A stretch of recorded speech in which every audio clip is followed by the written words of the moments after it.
Sorotan lain, saudara, polisi menetapkan AM sebagai tersangka pembunuhan satpam yang bekerja di rumah orang tuanya.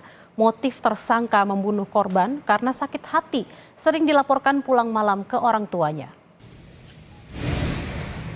Setelah dilakukan pemeriksaan selama 20 jam, Satreskrim Polresta Bogor Kota menetapkan AM sebagai tersangka. Selain itu, AM juga terbukti menggunakan narkoba jenis tembakau sintetis saat kejadian pembunuhan. Tersangka juga sudah menyiapkan senjata tajam berupa martil dan pisau yang baru saja dibeli sebelum pembunuhan. Peristiwa pembunuhan terjadi pada Jumat pekan lalu pukul 2 dini hari, kemudian dilaporkan ke Polsek Bogor Selatan.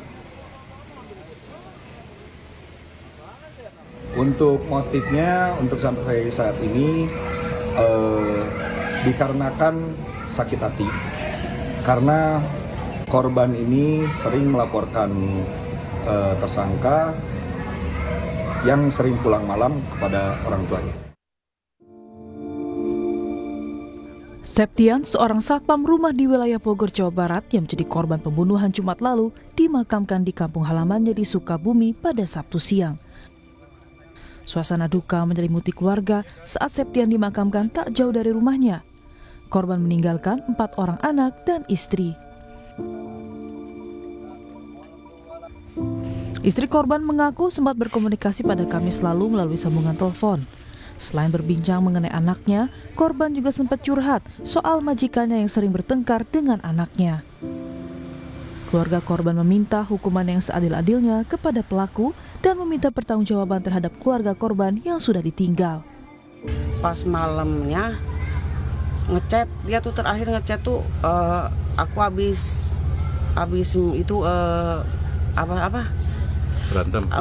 Itu anak majikan sama majikan berantem katanya gitu. Si ibu mau dicekik, karena saya lerai gitu. Si ibu itu si majikan sama anaknya mau dicekikan gitu.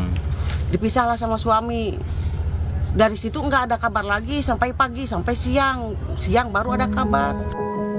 Peristiwa pembunuhan terjadi pada Jumat dini hari di kota Bogor, Jawa Barat. Korban dibunuh oleh anak majikannya karena sebelumnya sempat terjadi perselisihan. Belakangan diketahui pelaku menyimpan dendam karena sering dilaporkan korban ke orang tua lantaran pulang larut malam.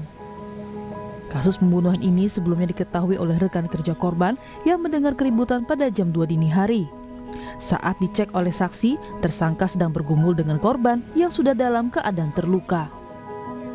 Menurut mantan supir majikan korban, pelaku mempunyai sifat temperamental dan sering melakukan penganiayaan terhadap karyawannya. Dulu Bapak kerja waktu dia pernah diapain sama? Ya, sering disiksa, ditipukin segala macam. Kalau salah jalan saya, dulu kan saya supirin dia. Sering menganiaya gitu, Pak? Iya. Emang ada sapam juga pernah dipukulin sama dia gara-gara masalah meteran listrik juga. Polisi sudah menetapkan pelaku sebagai tersangka. Akibat perbuatannya, tersangka dijerat pasal pembunuhan berencana dengan ancaman penjara maksimal 20 tahun. Tim Liputan, Kompas TV.